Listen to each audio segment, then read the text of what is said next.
বিয়ের দিন রাতে বাসর ঘরে আমার স্বামী আমার পেটের কাটা দাগ দেখে খুব চমকে যায়। সে আমাকে বারবার প্রশ্ন করতে থাকে, তোমার পেটের এই কাটা দাগটা কিসের?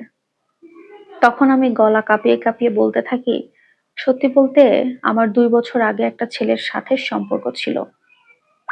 খুব ভালোবাসতাম ওকে আমি। একদিন আমার বয়ফ্রেন্ড আমাকে হঠাৎ এসে বলছে, ওর জন্মদিন, সন্ধ্যায় একটা পার্টির অ্যারেঞ্জ করেছে, আমাকে যেতেই হবে। যদিও আমি বলেছিলাম আমাদের কনজারভেটিভ ফ্যামিলি থেকে আমাদের মেয়েদেরকে কখনো রাতে বাইরে কোথাও যেতে দেয় না, কিন্তু আমার বয়ফ্রেন্ড নারাজ। সে আমাকে যেতেই বলছে, না গেলে সে কেক কাটবে না, এমন ধরনের একটা আবদার করে বসেছে। চিন্তা করলাম আমি তো ওকে ভালোবাসি, ভালোবাসার মানুষকে খুশি করতে বাবা মাকে মিথ্যা কথা বলে তার পার্টিতে গেলাম। সেখানে যাওয়ার পর ও অনেক খুশি হয়েছিল, কেকটা কাটলো, বেশ মজা করলো, গান বাজনা হলো। কিন্তু হঠাৎ করে আমার মাথাটা ঘুরতে লাগলো, মনে হচ্ছিল আমার খুব খারাপ লাগবে, আমি অজ্ঞান হয়ে যাব। তাই ওকে জানাই যে আমার খারাপ লাগছে, আমাকে একটু বাসায় রেখে আসার ব্যবস্থা করো। এমন অবস্থাতে আমি অজ্ঞান হয়ে যাই। তারপরে কি হয় আমি আর জানি না। আমার যখন ঘুম ভাঙে তখন আমি দেখি আমি আমার বাড়িতে বিছানায় ঘুমিয়েছিলাম। উঠে আমি মাকে জিজ্ঞেস করলাম, মা আমাকে কে রেখে গেছে বাসায়? তখন মা বলল, তোর দুটো বান্ধবী আর একটা বন্ধু এসেছিল, তুই নাকি মাথা ঘুরে পড়ে গিয়েছিস। তখন বুঝলাম হয়তো আমার বয়ফ্রেন্ড এসেছিল। সেটা জানার জন্য ওকে আমি ফোন দেই, কিন্তু আমার বয়ফ্রেন্ড তখন আর ফোনটা রিসিভ করে না। ভাবলাম হয়তো বা ব্যস্ত আছে। কিন্তু দুপুর পেরিয়ে যায়, রাত পেরিয়ে যায়, ভোর হলো, কিন্তু সে আমার একটা ফোন কলও রিসিভ করলো না, একবার মেসেজের রিপ্লাইও দিল না। এবার একটু টেনশনে পড়লাম, ও তো কখনো এমনটা করে না আমার সাথে, আজকে হঠাৎ কি হলো?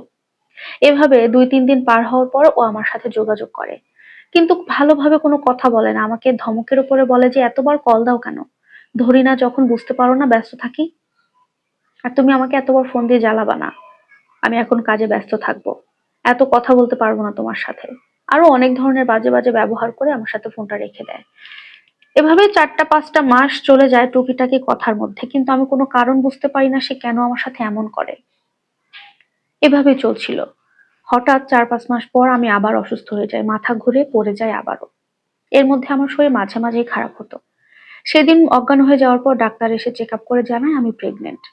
এই কথাটা শুনে আমার বাড়ির লোক যতটা না অজ্ঞান হয়েছিল, যতটা না অবাক হয়েছিল, তার থেকে বেশি অবাক হয়েছিলাম আমি নিজে। কারণ আমি প্রেগনেন্ট হয়েছি কিভাবে সেটা আমি জানি না।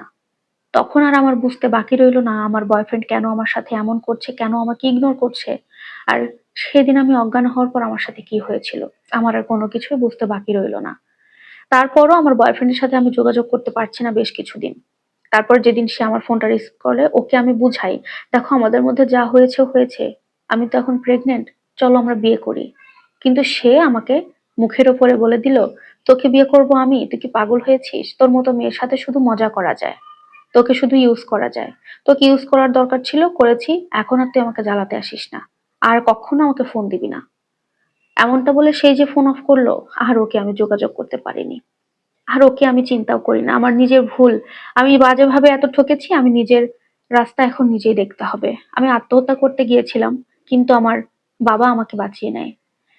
তারপরে আমার হসপিটালে নেওয়া হয়, হসপিটালে নিয়ে যখন বাচ্চাটা নষ্ট করার চেষ্টা করি, তখন ডাক্তার জানায় অনেক লেট হয়ে গেছে, সিজার করতে হবে, না হলে আমার জীবনের রিস্ক আছে।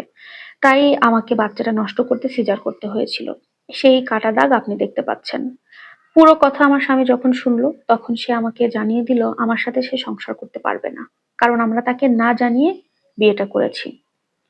আমার স্বামী আমাকে বলে, আমি যদি আগে জানাতাম তাহলে হয়তোবা সে ভেবে দেখতো আমার সাথে বিয়ে করবে কিনা বা সংসার করবে কিনা। কিন্তু এভাবে ঠকা দিয়ে সে শুরু করেছে, সে জীবন সে শুরু করবে না। আমাকে বলেছে আমি যেন আমার মাকে ফোন দিয়ে জানিয়ে দিই আমাকে নিয়ে যাওয়ার জন্য, সে ডিভোর্সের কাগজ পরবর্তীতে পাঠিয়ে দেবে। এইভাবেই আমার জীবনটা নষ্ট হয়ে যায়। এখন আমি ডিভোর্সি, আমি আমার বাবার বাড়িতেই আছি। আমার জীবনটা সম্পূর্ণভাবে নষ্ট। আমার মতো মানুষ ভুল যেন না করে। না পেলাম স্বামীর সন্তানের একটা সুখের সংসার, না পেলাম ভালোবাসার মানুষকে। জীবনটাই আমার নষ্ট।